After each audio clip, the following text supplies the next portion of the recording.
تو ناکام ہو جاؤ. مان لو گے تو جنت ہے اور نہ مانو گے تو جہنم. وَرَبَّكَ فَكَبِّرْ, اور اپنے رب کی بڑائی بیان کرو. یہ تبلیغ ہے, یہ دعوت ہے کہ اپنے رب کی بڑائی بیان کرو.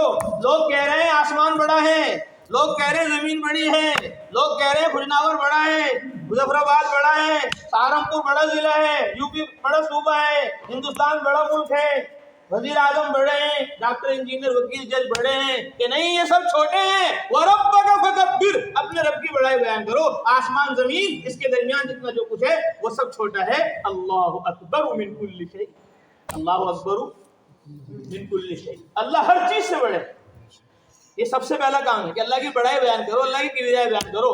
اس لیے کہتے ہیں علماء کا, طلباء کا سب سے پہلا سبق وہ توحید خالص ہے, وہ ایمان کامل ہے, وہ یقین صادق ہے. سب سے پہلے پڑھنے کی چیز وہ ایمان ہے, سب سے پہلے پڑھنے کی چیز وہ توحید ہے, سب سے پہلے پڑھنے کی چیز وہ یقین صادق ہے. جتنا یقین ہوگا قرآن پر اتنا عمل ہوگا. اس لیے شروع میں کہہ دیا الف لام میم ذالک الکتاب لا ریب فیہ, اس میں کوئی شک نہیں. یہ کتاب شک سے ریب سے پاک ہے. جب یہ یقین ہوگا اس میں جو کچھ ہے وہ سب سچ ہے, حق ہے. آسمان زمین ہو جائے, زمین آسمان ہو جائے, ہو سکتا ہے زمین آسمان بن جائے, آسمان زمین بن جائے, ہو سکتا ہے, لیکن قرآن میں جو ہے اس کے خلاف ہو جائے یہ نہیں ہو سکتا. اس کا یقین بنایا حضرت محمد صلی اللہ علیہ وسلم, اس کا یقین بنایا صحابہ رضوان اللہ تعالی علیہ مجمعین. ایک آدمی آیا, اللہ کے رسول صلی اللہ علیہ وسلم میرے بھائی کو دست لگ گئے. آپ نے فرمایا اسقہ العسلہ, اس کو شہد پلاؤ.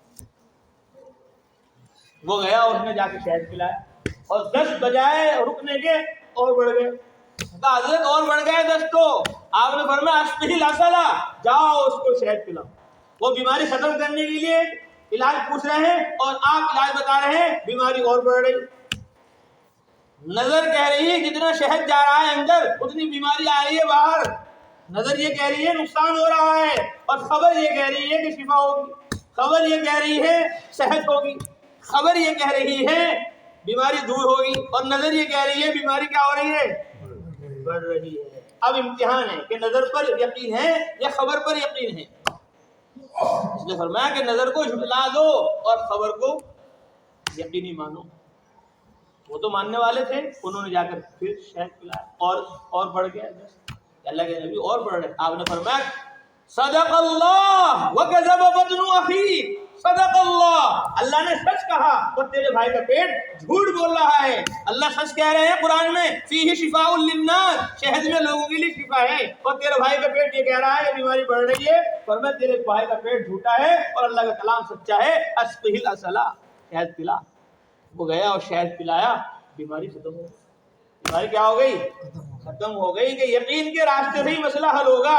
یہ نہیں کہ ہم نے نماز پڑھ کے بھی دیکھ لی, ہم نے روزہ رکھ کے بھی دیکھ لیا, ہم نے علم کر کے بھی, ہم علم پر عمل کر کے بھی دیکھ لیا, تبلیغوں میں نکل کر بھی دیکھ لیا, ہم نے چلے بھی لگا لیے, کچھ نہیں ہوتا. بھائی حکومت کے بغیر کچھ نہیں ہونے کا, مال کے بغیر کچھ نہیں ہونے کا. پیسہ ہے تو سب کچھ ہے, پیسہ ہے تو سب کچھ ہے. نماز سے کیا ہوگا کہ اگر 2 نماز پڑھ کر 10 نماز پڑھ کر اس نے یہ بات کہہ دی, یہ ناکام ہو گیا, یہ فیل ہو گیا.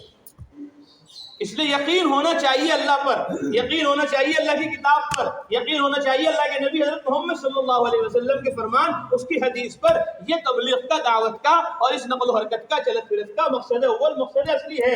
اس لیے سب نیتیں کریں, ارادے کریں کہ اپنے ایمان کو مضبوط کریں گے, اپنے یقین کو مضبوط کریں گے, اور دعوت کو, تبلیغ کو اللہ کا امر سمجھ کر, اللہ کا حکم سمجھ کر اس کام کے اندر لگے گا. کون کون لگے گا, کون کون لگے گا؟ سب لگیں گے. تو دعوت اور تبلیغ یہ اللہ کا امر ہے, اللہ کا حکم ہے. حضرت مولانا الیاس صاحب رحمۃ اللہ علیہ فرماتے تھے تبلیغ کو, دعوت کو میری طرف منسوب نہ کرو کہ الیاس کا کام ہے. الیاس کا کام نہیں ہے, نظام الدین کا کام نہیں ہے, مرکز بنگلے والی مسجد کا کام نہیں ہے. تبلیغ اور دعوت اللہ کا امر ہے, تبلیغ اور دعوت اللہ کا حکم ہے. اس کو اللہ کا امر سمجھ کر, اللہ کا حکم سمجھ کر کرنا ہے. اور پھر مولانا الیاس صاحب فرماتے تھے میری بات کو میری بات سمجھ کے مت لو, میری بات کو قرآن پر پیش کرو, میری بات کو حدیث پر پیش کرو. میری بات کو صحابہ رضوان اللہ تعالیٰ علیہ مجمعین کی زندگی پر پیش کرو. قرآن میں اگر مل جائے، حدیث میں اگر مل جائے، صحابہ کی زندگی میں اگر مل جائے تو اس کے اوپر عمل کرو، ورنہ الیاس کی بات کو ایک طرف رکھو. الیاس کی بات اپنی نہیں ہے. الیاس تو ایک خبر دینے والا ہے، قرآن کی بات تم تک پہنچانے والا ہے، حدیث کی بات تم تک پہنچانے والا ہے، تمہاری ذمہ داری کا احساس تمہارے اندر پیدا کرنے والا ہے. میرا کام تو صرف خبر دینے کا ہے، اطلاع دینے کا ہے. میرا کام تو صرف متوجہ کرنے کا ہے. کام تو کس کا ہے؟ بولو بھائی، کس کا ہے؟ کام تو اللہ کا ہے، کام تو اللہ کے نبی کا ہے، کام تو صحابہ کا ہے، کام تو قرآن اور حدیث کا ہے. یہ بات صحابہ رضوان اللہ تعالیٰ مجمعین نے سمجھ لی تھی اور اللہ کے نبی نے سمجھا دی تھی اور پورے اہتمام سے سمجھائی تھی. امی عائشہ فرماتی ہیں دخل علی النبی صلی اللہ علیہ وسلم، آپ صلی اللہ علیہ وسلم میرے پاس دولت قدے میں تشریف لائے. فعرفت فی وجہہ ان قد حضرہ شیء، میں دیکھ کر پہچان گئی حضرت محمد صلی اللہ علیہ وسلم کو کوئی اہم بات پیش آئی ہے. ما کلم احدا، آپ نے کسی سے بات چیت نہیں فرمائی. فتوضا، وضو فرمائی اور پھر مسجد میں تشریف لے گئے. حضرت عائشہ فرماتی ہیں فلصقت بالحجرہ استمع ما یقول، میں حجرے کی دیوار سے چپک گئی، دھیان سے سنوں اللہ کے نبی صلی اللہ علیہ وسلم مسجد میں امت کو کیا تعلیم دے رہے ہیں، امت کو کیا سبق دے رہے ہیں. استمع ما یقول، دھیان سے متوجہ ہو کر سنوں، یہ ہے سننے کا حق. فرماتی ہیں آپ صلی اللہ علیہ وسلم منبر پر جلوہ افروز ہوئے. فحمد اللہ واسنا علیہ، اللہ کی حمد و ثنا بیان کی اور ارشاد فرمایا یا ایھا الناس، اے لوگو، ان اللہ تعالی یقول لکم، اللہ تعالیٰ تم سے کہتے ہیں، اللہ تعالیٰ کا تمہیں حکم ہے، امر ہے، مروا بالمعروف وانہوا عن المنکر، اچھی باتوں کا حکم کرو، بری باتوں سے منع کرو.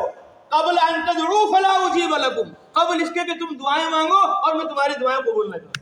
وتسألونی فلا اعطیکم، تم مجھ سے سوال کرو اور میں تمہیں نہ دوں. وتستنصرونی فلا انصرکم، اور تم مجھ سے مدد چاہو میں تمہاری مدد نہ کروں. فما زاد علیہن، فرماتی ہیں اس سے زیادہ آپ نے کچھ بیان نہیں فرمایا. حتی نزل، یہاں تک کہ منبر سے آپ رقم نیچے تشریف لے آئے. اور صحابہ سمجھ گئے، صحابہ سمجھ گئے جیسے ایمان اللہ کا حکم ہے، جیسے نماز اللہ کا حکم ہے، جیسے روزہ اللہ کا حکم ہے، جیسے حج اللہ کا حکم ہے، جیسے زکوٰۃ اللہ کا حکم ہے، جیسے عبادت اللہ کا حکم ہے، ایسے ہی عبادت کو پھیلانا پہنچانا یہ اللہ کا امر ہے، یہ اللہ کا حکم ہے. اللہ کا امر، اللہ کا حکم ان کے سمجھ میں آ گیا. تو ایسے ہی ہمیں سمجھنا ہے کہ تبلیغ اور دعوت یہ اللہ کا حکم ہے، تبلیغ اور دعوت یہ اللہ کے نبی صلی اللہ علیہ وسلم کا حکم ہے. تبلیغ و دعوت اللہ کے نبی حضرت محمد صلی اللہ علیہ وسلم کا طریقہ ہے. یہ جب خیال ہوگا اور دل و دماغ پر یہ بات سوار ہوگی تب یہ کام کرنا آسان ہوگا.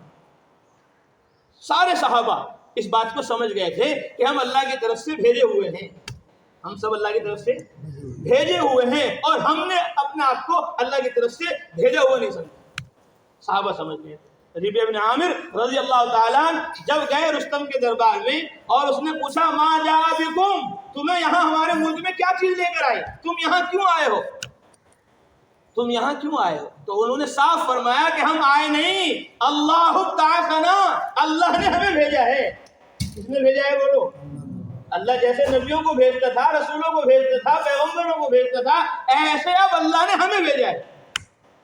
ایسا کس نے بھیجا ہے ہمیں؟ اللہ نے بھیجا. کیوں بھیجا ہے؟ لنخرج العباد من عبادت العباد الى عبادت رب العباد، تاکہ ہم لوگوں کو لوگوں کی غلامی سے نکال کر اللہ کی عبادت پر لے آئیں.